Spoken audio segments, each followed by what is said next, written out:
Welcome to another video of me drawing D&D based mermaid characters. This is so silly.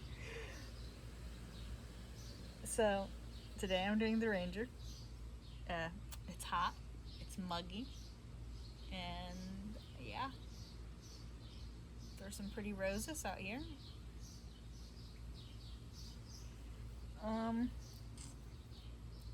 Whenever I was thinking about this, I was just thinking about how silly a ranger who's a mermaid would be. Mostly just because of the way I've been actually reading how to play the game. Because up until now, I've only been kind of playing it by learning it through others and just kind of instinctually doing the game. D&D, that is. I don't only play D&D, but that's the main one.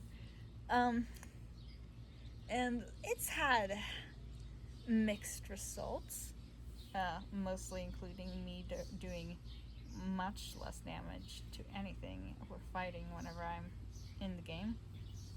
Doesn't help that my favorite class is Rangers, and they have a bit of a reputation for 5e of being the worst. They're still my favorite class regardless, but yeah. But because I've been reading the rules of the game, I've actually learned some different things, such as how ineffective the ranged weapons are underwater, which makes sense. Water has a tendency to slow projectiles, certain projectiles. I don't know how, it probably slows bullets, but I don't know how well. It does cause friction, so friction causes a deceleration of things. I don't know. Physics is not my strong suit. Probably. I've never actually tried to learn if physics is not my strong suit or not. And today's not the day to figure that out.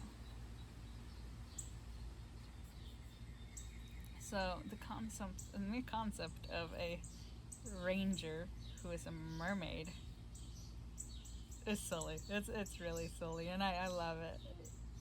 The fact that it's just so ridiculous makes it fun. In this case, I was thinking about different weapons to give a ranger mermaid.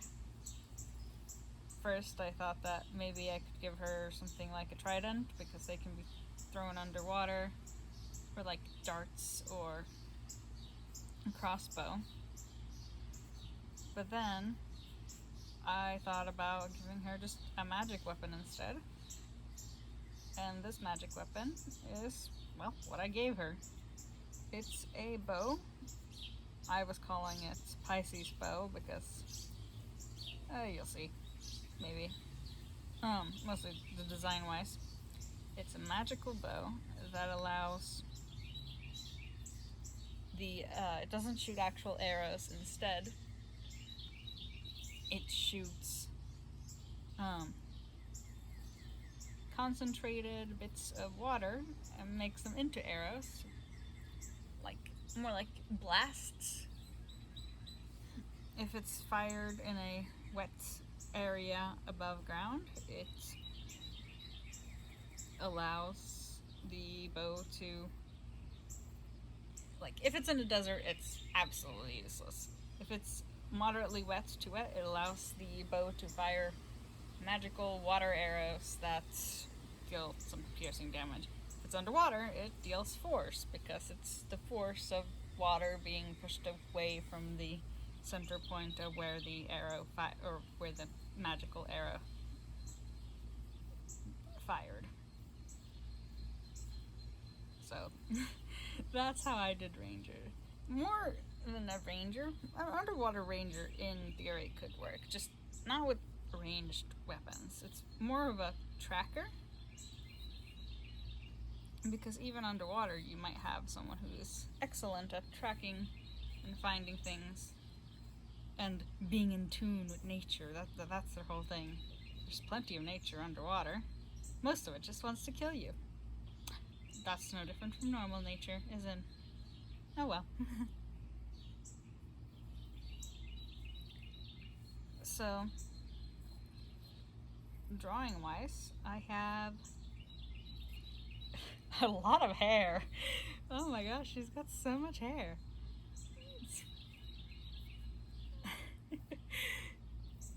Okay, actually, drawing-wise, this is a not a mermaid. It's a. Why was I about to call them a red cap? That's not the correct term. Red caps are land-dwelling withe. This is a marrow. This marrows in D&D, I know at least, are evil and just wants to destroy everything, like most evil creatures, or rule over everything in D&D. I did read about their lore for the whole role-playing thing, and it's that they were a bunch of mermaids who went and got corrupted by demons. Which, okay, fair enough. Why do I keep making their fins so pointy? But here I wanted to do something a little bit different, because this is, though these are based on D&D classes, they're not actually D&D characters. How many times in a video can I say D&D? D&D, D&D, D&D. Quite a lot, apparently. Anyways. The marrow, this is for just a world-building thing that I've been doing kind of just for the fun of it on the side. It's not very serious world-building, and most of the time I've shared this to like other people. They just kind of look at, well, okay, it's over the internet whenever I share it, unless it's I am talking to someone about it. But most people I talk to it about tend to be like serious world builders and need everything to be realistic and understandable and make sense. No, there's no need for that. It's fun and it's great if things are realistic and can make sense, but there's no need for it. Especially not when you're working with such a ridiculous concept as an underwater archer. So here, the marrow for my weird monster thing. Okay, basically what the world building was, before I lose track again, is that the entire world is just based on the idea of how many cool monsters and like human-like monsters could I make, and how could I build a world around the different monsters instead of building monsters for a world I've already made. Which is one of the fun and interesting things about world building, is that it can be done in many directions. You can make a character and then make a world around them. You can make a world and then fit characters into them. You can say no to either of those and just, I don't know, make off-brand Cthulhu and have that be your setting inside Cthulhu. Okay, that's a interesting choice, I guess. But in this setting, I decided I was going to make a bunch of monsters and then build a world around them. They're not going to be very creative. Most of it's looking from mythology in order to get my monsters. Hence why I got the marrow. The marrow in this setting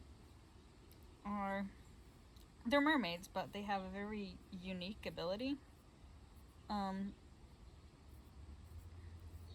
For one thing, their scales tend to be reddish in color, and so does their hair, which is a trait that other mermaids do not possess. They tend to have blue, green, and violets in colors. The marrow have the ability to create something called marrow's caps, which are very sought after by both other mermaids and by people who live on land because of the very unique and powerful ability of a marrow's cap to transform a being into being able to adapt to walking on land or in the sea at will. The ability to transform is stuck on the marrow's cap, and if one were to lose the marrow's cap, they would be stuck in that form, whatever form they were last in, until they can retrieve their marrow cap back to them. And one person's marrow cap can only work for that singular person, simply due to it requires a little bit of the person's blood in order to bond with the person, so that the transformation is completely unique to that person. You can't lend someone your marrow's cap. Well, you could lend someone your marrow's cap, but they would have to bond to it, and then after they bond to it, you'd have to reject it. Would reject you until you rebond with it. Marrow's caps are very valuable, but they are, because of the rarity of marrows, they're not very common.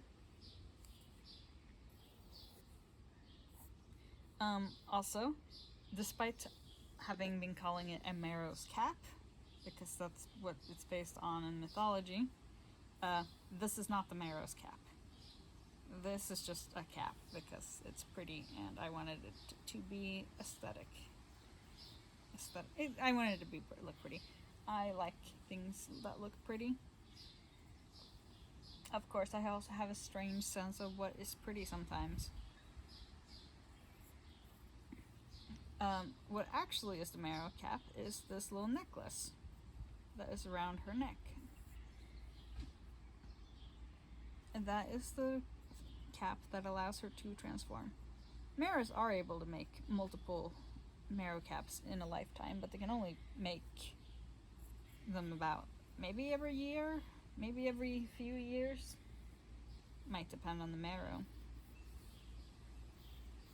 But there we go.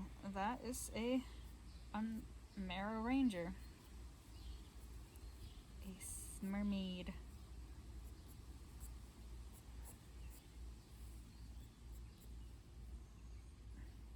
Have a good day.